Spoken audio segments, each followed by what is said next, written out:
You know, you all here have been in amongst Polynesians, so this is not unfamiliar to you, you know? You hear it, this chant going out, mili, mili, mili, mili, and you know what it is, you know? It's common. It's amongst us. It's our people. And you know, that chant, it speaks of just simply rubbing your hands together, and it speaks of clapping your hands together. That's all it is about. You know, and this morning, I'm sure there was plenty of rubbing of hands and clapping of hands, because this morning, our church vision was presented by Adele. It was. And essentially, I want to follow up from what she spoke on. And I want to know and understand what you were kind of like thinking and feeling, you know? Maybe some of you were really excited about it, you know? What's the next stage for me? What's the next stage for the church? What's the next stage for us? Maybe some of you were in that place, you know? Some of you maybe were scared. You know, I don't like this. This sounds a bit dodgy. I'm going to struggle with this. You know, maybe you are in that place. Some of you perhaps were unsure. You know, you just don't know if this is real, if this is right. Some of you were uncertain, you know. Maybe some of you were unconvinced about what was presented this morning. But maybe you were in that place, you know. And I want to say, look, that's okay.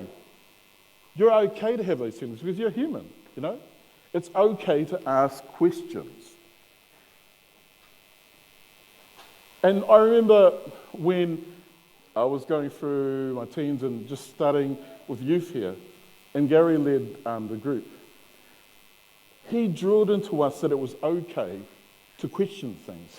He drilled into us that it was okay to ask those questions, you know? That to not just accept what was happening there, you know, to not accept those things. You know, today we've got no excuses, you know? We've got lots of resources in our hands. Resources where we can go, look, maybe I'll read a book. Maybe I'll watch a video. Maybe I'm old school and I'll listen to a tape. If you're into tapes, if you even know what a tape is, you know. But we know we've got the internet too. Hello, Google. Yeah, let's get that information. It's okay to ask those questions. And I want to say, look, if you're nervous about things, about anything that was going on, you need to ask those questions. And we've got plenty of people in this house who can answer those questions for you. It's okay to challenge ideas. You know, it's okay to challenge me about the things that I'm saying, but you better back it up, you know. That's what I'm saying. You better back it up. You need to make sure that you've done the groundwork behind your thinking. Yeah? What does God say? Well, 1 Thessalonians chapter 5, verses 19 through to 22.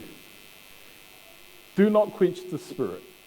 Do not treat prophecy with contempt, but test them all. Hold on to what is good. Reject every kind of, I think it's evil. Romans 12, verses 1 to 2.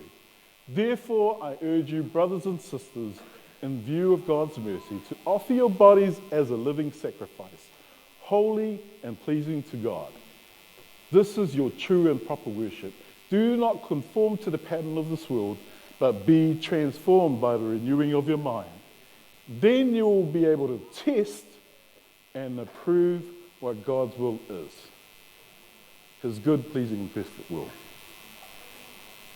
Yeah, amen. What does God say? 1 John chapter 4, verses 1 to 3. Dear friends, do not believe every spirit, but test the spirits to see whether they are from God. Because many false prophets have gone out into the world. And this is how you can recognize the Spirit of God. Every spirit that acknowledges that Jesus Christ has come in the flesh is from God. But every spirit that does not acknowledge Jesus is not from God. This is the spirit of the Antichrist, which you've heard is coming and even now is already in the world. So the word speaks clearly. You know, you need to test things. Don't just accept what's said, you know. But remember what I said, you better be ready to back it up. Revelations 2, verse 2, this is my last one. I know your deeds, your hard work and your perseverance. I know that you cannot tolerate wicked people, that you have tested those who claim to be apostles, but are not, and have found them false. So you can see from just those few passages which I've chosen, it's okay to test the things that you're not sure on. It's okay to ask questions, you know. And like I said, it's okay to challenge, but you better bring it. Test, test, test. What a simple slide. Ask, ask, ask. Those are the things that we should be doing as Christians. And if you're on that journey, I want you to test God. I want you to ask God, you know, are these things that these people are saying actually real? Or are they just loonies that are just talking about some nonsense, you know? Yeah.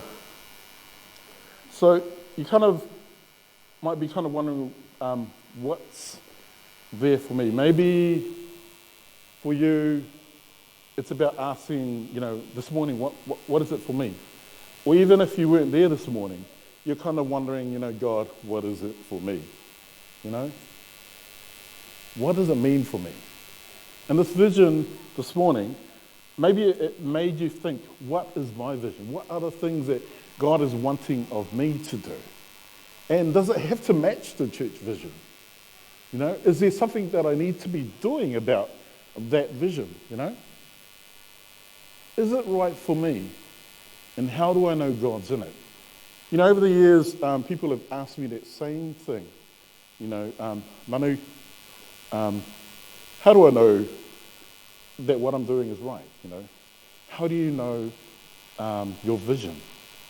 And it's funny that, because several years ago, a lot of you know that we left and went to Auckland for a period of time where we were a part of a church plant, and we pretty much were leading it. And we were called over to, I'll stop it there. We went to Onehunga. And I remember people saying, oh man, Manu, you and Salah must have this amazing vision to serve God. Nah, not even. Let me explain to you what actually happened. It was funny because there was a couple from the church who were meant to be going to Onehunga in Auckland. And they were the ones that were going to be heading it up.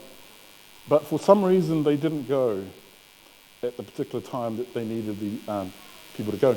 And for, I think it was a few weeks, Gary was talking about it and sort of asking if there were people in the church who wanted to leave to go to Auckland, you know. And then I remember one day I said to Salah, look, I think we need to go to Auckland. I think we should be the ones that should go. And she looked at me, and you kind of think, well, she's not jumping up and down saying, hallelujah. Nah. You know what she said to me?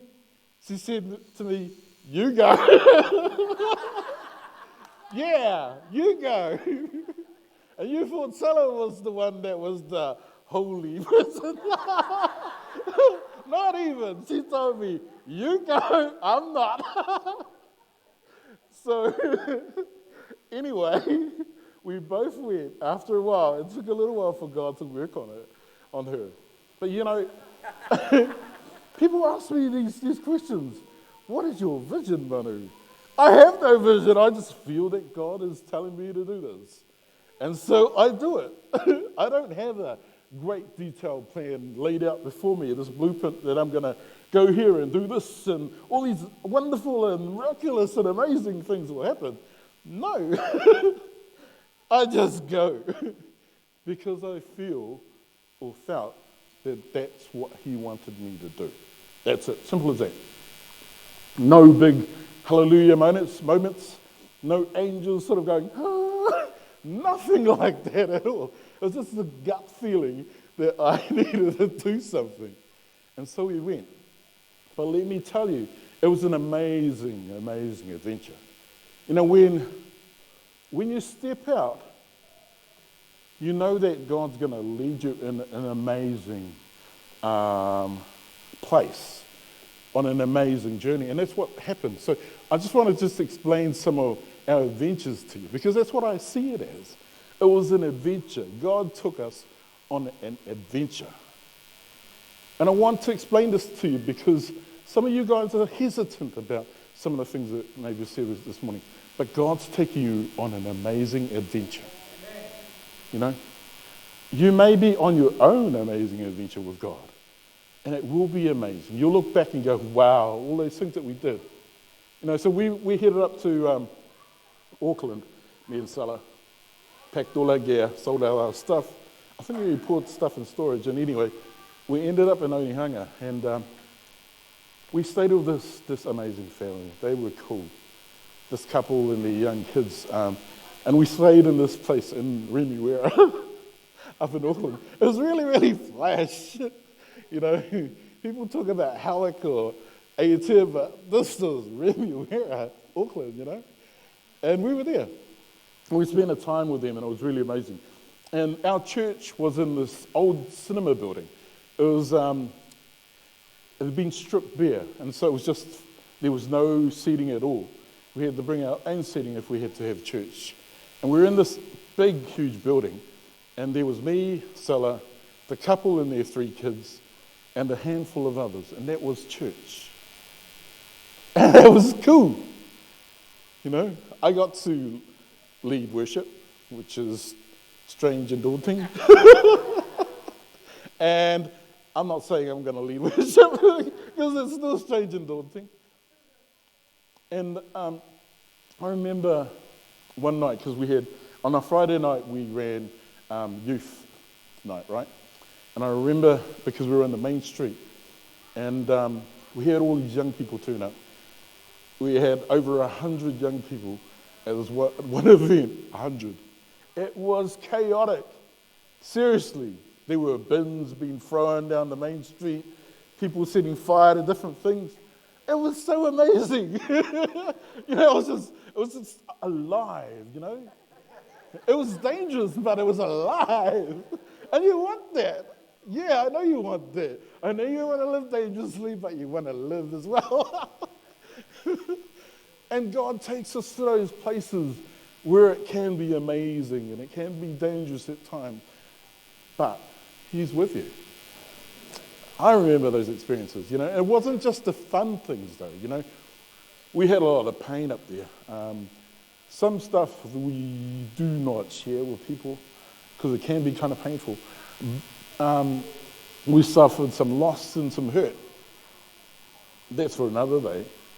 But that's the consequences of stepping out with God. You will get hurt, yes. But God will pick you up, you know. He will do that, you know. So people ask me from time to time, Manu, what should I do? You know. Well, it's simple. You take your feet and put it in front of the other one. That is it. All you do is just step with it.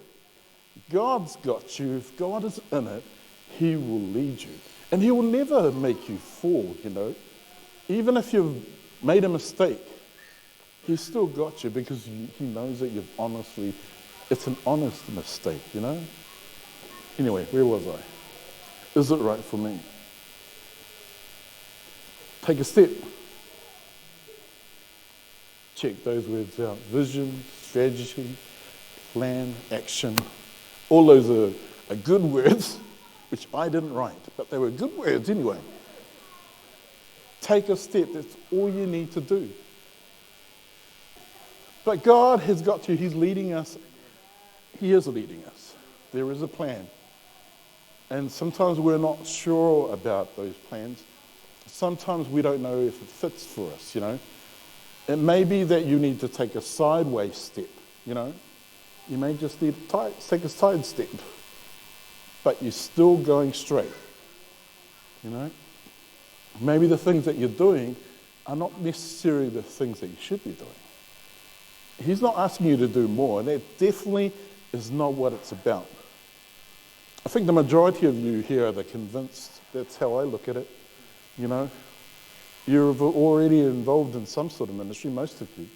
And if you're not, then maybe. Maybe God's got some plans for you, And anyway, this is pretty much my final clip. I just want to leave you this, and it's a clip where I started, right at the very beginning of this message.